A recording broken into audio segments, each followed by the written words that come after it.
Art knows of no age. कला किसी की उम्र की मोहताज नहीं होती। जिस तरह का प्रभाव छोड़ने की एक कलाकार कल्पना करता है, इस तरह की लेगेसी कायम करने की कलाकार अपेक्षा रखता है। इससे बहुत ज्यादा इस रचनाकार ने अपने जीवन में हासिल किया। सिद्धू ने अपने 6 साल के प्रोफेशनल कैरियर में कई गाने गाए, कई दूसरे आर्टिस्ट के कैरियर को उठाने में उनकी मदद करी, कई न्यू टैलेंट्स को अपने प्लेटफॉर्म से मौका दिया, तो कई प्रोड्यूसर्स के साथ मिलकर उनके काम को मीनिंग किया। सिद्धू जिस भी पीस ऑफ आर्ट से जुड़ते थे उसे बेहतर बनाकर ही निकलते थे। कुछ इस तरह का प्रभाव था जीते जी उनका म्यूजिक पर। जिस तरह एक रिवॉल्यूशनरी व्यक्ति समाज में क्रांति लाता है, और उसी तरह सिद्धू भी इंडियन म्यूजिक में एक रिवॉल्यूशन बनकर आए। उन्होंने हमेशा अपने प्लेटफॉर्म, अपने काम और प्रोफेशनली अपनी लेगेसी पर जोर दिया। उन्होंने कम समय में इतना ज्यादा इम्पैक्ट कुछ इस तरह छोड़ा जैसे कि मानो उन्हें जिंदगी की अनप्रोटेक्टिबिलिटी का एहसास था। सिद्धू बिना किसी शक हमारे देश के सबसे बेहतरीन कलाकार में से एक रहे, और जिस तरह उनके जीवन का अंत हुआ वह वाकई में एक दिल दहलाने वाला हादसा था, और कोई कलाकार ऐसा डिजर्व नहीं करता। शायद सिद्धू जैसे रिवॉल्यूशनरी आर्टिस्ट के लिए ही कहा गया है कि one can kill the artist but can't kill the art, और इसी के परिणाम स्वरूप सिद्धू मूसेवाला के चले जाने के बाद भी उनकी आर्ट दशकों तक और सदियों तक जिंदा रहेगी, और यही सिद्धू मूसेवाला की सबसे बड़ी जीत रहेगी। इस वीडियो में आगे बढ़ते हुए हम सिद्धू मूसेवाला की जिंदगी की कहानी को जानेंगे कि किस तरह से उन्होंने बहुत ही कम उम्र में अपने गानों के जरिए इतना ज्यादा नाम कमाया, और किस तरह वो इस दुनिया से चले जाने के बाद भी अपने फैंस के दिलों में हमेशा जिंदा रहेंगे। तो सिद्धू मूसेवाला के नाम से प्रसिद्ध इंडियन सिंगर, रैपर, एक्टर और पॉलिटिशियन शुभदीप सिंह सिद्धू का जन्म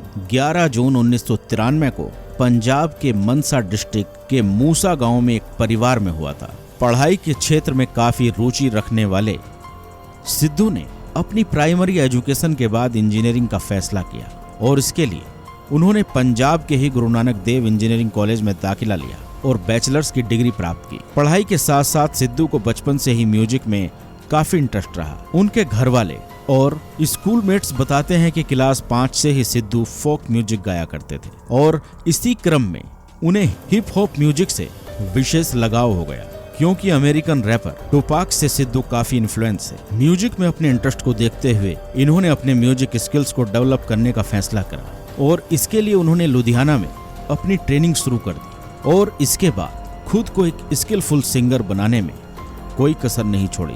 इसके बाद सिद्धू ने अपने सिंगिंग कैरियर की शुरुआत करने का फैसला किया, और अपने गाने के लिए एक पॉपुलर पंजाबी लिरिसिस्ट को अप्रोच किया, जिसने पहले तो कुछ एक्सक्यूजेस बनाए और बाद में इन्हें गाना देने से मना कर दिया। इस घटना ने सिद्धू के अंदर के लेखक को दुनिया के सामने अपना टैलेंट दिखाने का रास्ता दिया, और सबसे पहले एक लिरिसिस्ट के रूप में इन्होंने दीप जंदू, एली मंगत और करण औजला के साथ काम किया। इंडस्ट्री के लिए न्यू कमर सिद्धू के लिखे गानों को सबसे पहले निंजा ने गाया था, और उनके गाने का टाइटल था लाइसेंस, और ये गाना वर्ल्ड वाइड बहुत हिट साबित हुआ, जिसकी वजह से पंजाबी म्यूजिक इंडस्ट्री में काम करने वाले लोगों के बीच सिद्धू की पहचान बननी शुरू हो गई। इसी दौरान साल 2016 में अपनी इंजीनियरिंग कोर्स को कंप्लीट करने के बाद 1 ईयर स्टडी कोर्स के लिए इनका कनाडा जाना हुआ, और कुछ सालों तक लिरिसिस्ट के रूप में काम करने के बाद इन्होंने सिंगिंग के जरिए ऑडियंस तक पहुंचने का फैसला किया, और 20 सितंबर 2017 को अपना debut track G wagon release किया। उसके कुछ ही दिनों बाद 10 अगस्त 2017 को रिलीज हुआ इनका अगला ट्रैक सोहाय, और ये इनके कैरियर का ब्रेक थ्रू बन गया, और इस गाने की वजह से इनकी पॉपुलैरिटी काफी बढ़ गई, और अब तक करीब 48 करोड़ लोगों के द्वारा सिर्फ YouTube पर इनके इस म्यूजिक वीडियो को देखा जा चुका है। इसके बाद इस्सा जाट, टोचन, सेल्फ मेड, फेमस और वार्निंग शॉट्स जैसे कई सिंगल्स के साथ इन्होंने म्यूजिक कैरियर को आगे बढ़ाया, और खुद को पंजाबी म्यूजिक इंडस्ट्री में एक इंडिपेंडेंट आर्टिस्ट के तौर पर स्टेब्लिश किया। इसी साल एक पंजाबी बायोग्राफिकल मूवी के लिए इनका पहला फिल्म साउंड ट्रैक भी रिलीज हुआ, जिसका टाइटल था डॉलर। साल 2018 में इनकी डेब्यू एल्बम PBX1 रिलीज हुई। उसे कनेडियन एल्बम चार्ट्स में भी लिस्ट किया गया था। इनके गानों और एल्बम की वजह से साल 2018 तक सिद्धू काफी प्रसिद्धि बटोर चुके थे, और बहुत बड़ी संख्या में व्यूअर्स के द्वारा इन्हें देखा और सुना जाने लगा। इसी वजह से साल 2019 में इन्होंने अपने एक रिकॉर्ड लेवल की शुरुआत की और उसी लेवल के जरिए इन्होंने सिद्धूज एंथम, माफिया स्टाइल, पाइजन, सोने लग दे और होमिसाइड जैसे ट्रैक रिलीज करे। साल 2019 में ही इन्हें मलिंदर बुदर और करण औजला के साथ most popular artist in Punjab की लिस्ट में शामिल किया गया। इसके बाद में 2020 में इन्होंने अपनी दूसरी एल्बम सिनिच गेट स्टिच की भी अनाउंसमेंट कर दी और इसी साल रिलीज हुए डियर मामा, बम्बिहा, बोले गेम और ओल्ड स्कूल जैसे गानों ने इनकी पॉपुलैरिटी को बढ़ाया और इसी वक्त से देश के हर कोने में इनके गाने सुने जाने लगे। बॉलीवुड सेलिब्रिटी ने सिद्धू के काम की तारीफ की और वो भी सिद्धू के गानों पर ग्रूव करते हुए दिखने लगे। इसी के साथ स्टाइल और ट्रेंड बन गए थे सिद्धू। इसके बाद साल 2021 में इन्होंने अपनी तीसरी एल्बम मुंह स्टेप रिलीज करी जिसमें टोटल 32 गाने शामिल थे। इसी साल सिद्धू ने वाइलेस्ट फेस्टिवल में भी परफॉर्म किया। आपको बता दूं कि वाइलेस्ट फेस्टिवल एक रैप म्यूजिक फेस्टिवल है जिसे हर साल लंदन में ऑर्गेनाइज किया जाता है और सिद्धू वह पहले इंडियन सिंगर बने जिन्होंने इस फेस्टिवल में परफॉर्म किया। इसके बाद 2022 में हाल में ही उन्होंने अपनी ईपी रिलीज करी जिसका टाइटल था नो नेम, जो कि बिना किसी प्रमोशनल बिल्डअप के बहुत ज्यादा हिट साबित हुई और बिल बोर्ड तक पर भी लिस्ट हुई। दोस्तों, यह थी सिद्धू मूसेवाला की म्यूजिक कैरियर के ट्रैक्स और एल्बम के सफर की कहानी। लेकिन अब अगर हम इनकी कंट्रोवर्सीज की बात न करें तो वास्तव में इनकी कहानी अधूरी रह जाएगी। सिद्धू मूसेवाला के सो हाई, धक्का, ओल्ड स्कूल और संजू जैसे कई गानों को लेकर उनकी काफी आलोचना की जाती रही। इन गानों के बारे में कई व्यूअर्स ऐसा कहते हैं कि गानों के माध्यम से सिद्धू ने गन कल्चर को प्रमोट किया। उनके एक सॉन्ग पंजाब द मदरलैंड को लेकर भी काफी विवाद हुआ क्योंकि इस गाने में उन्होंने कंट्रोवर्शियल व्यक्ति की स्पीच के कुछ क्लिप्स को दिखाया था।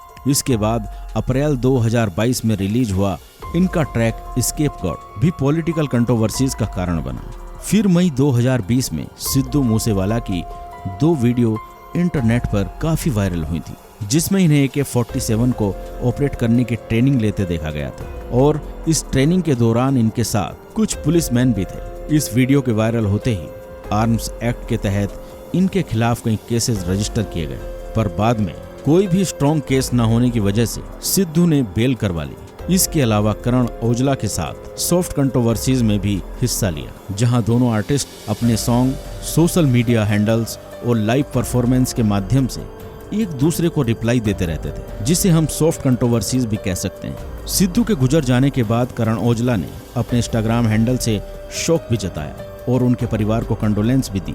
म्यूजिक कैरियर के अलावा सिद्धू ने एक्टिंग फील्ड में भी अपना हाथ आजमाया और एक एक्टर के रूप में Sidhu yes I am student, तेरी मेरी जोड़ी और गुना जैसी फिल्मों में दिखाई दी। एंटरटेनमेंट इंडस्ट्री के अलावा इन्होंने पॉलिटिक्स में भी जाने का फैसला किया और अपने राजनीतिक सफर की शुरुआत करने के लिए इन्होंने कांग्रेस पार्टी का हाथ थामा। सिद्धू ने 3 दिसंबर 2021 को कांग्रेस पार्टी ज्वाइन कर ली थी और पंजाब के 2022 के लेजिस्लेटिव असेंबली इलेक्शन में अपनी किस्मत आजमाने के लिए इन्होंने मनसा असेंबली को चुना, लेकिन दुर्भाग्यवश हार का सामना करना पड़ा। खैर, ये तो इनके पॉलिटिकल कैरियर की शुरुआत। निश्चित ही वो पॉलिटिक्स में भी काफी आगे जा सकते थे और म्यूजिक कैरियर में भी इन्हें बहुत आगे जाना था, लेकिन 29 मई 2022 की एक खबर ने इन सभी संभावनाओं पर रोक लगा दी। 29 मई को जब अचानक ये खबर आई कि सिद्धू मूसेवाला की हत्या कर दी गई, तो पूरे पंजाब में खौफ की स्थिति पैदा हो गई और पूरा देश सदमे में चला गया। मीडिया रिपोर्ट्स की माने तो ट्रैवलिंग के दौरान एक प्री प्लानिंग के साथ इन पर करीब 30 राउंड फायरिंग की गई और मौके पर ही सिद्धू मूसेवाला की मौत हो गई। इनके साथ के 2 लोग घायल हो गए। सिद्धू के गुजर जाने के बाद कई पॉलिटिकल पर्सनैलिटी और गैंगस्टर का नाम उनके मर्डर से जुड़ रहा है। खैर, यह तो एडमिनिस्ट्रेशन और जुडिशरी का मामला है और समय के साथ इसका भी खुलासा हो जाएगा। पर जो सबसे बड़ा लॉस दुनिया को सिद्धू के जाने से हुआ है, अब वो कभी वापस नहीं आएगा। सिद्धू के रूप में पंजाब ने एक उम्मीद की किरण को खोया है, एक ऐसे व्यक्ति को खोया है जो जैसे को जैसा ही बोलता था और अपनी कला के जरिए करोड़ों लोगों को छूता था। उनके मुश्किल वक्त में उन्हें उम्मीद देता था। इस वीडियो के जरिए हम शुभदीप सिंह सिद्धू को श्रद्धांजलि भी अर्पित करना चाहेंगे। धन्यवाद।